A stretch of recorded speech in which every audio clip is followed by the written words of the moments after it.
Okay. Did a sewer liner repair. Here's the city connection. Here's the end of the liner.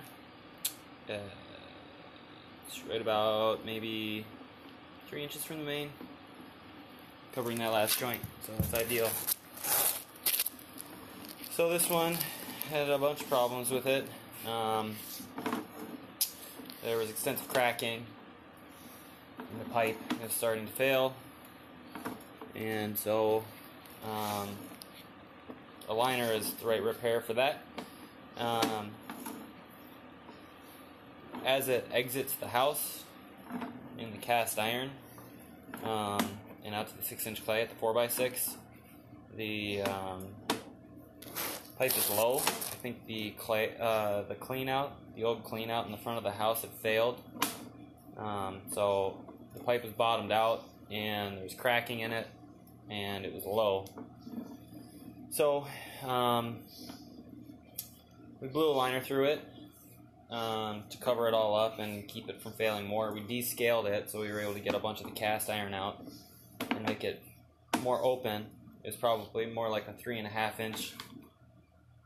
There you can see it's kind of oval where the clay had gone bad.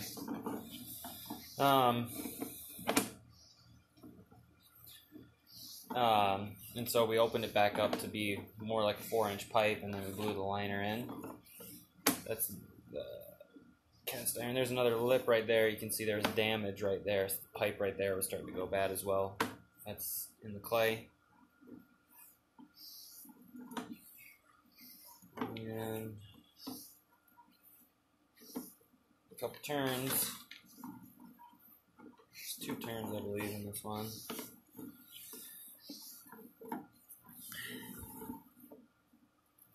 And so you'll see a dip. You'll see a dip in the pipe coming up here. But all the damage, all the cracking, and everything is actually covered. So there's a 6-inch line. We tried to get a little bit out of it, the low spot. See there, you can see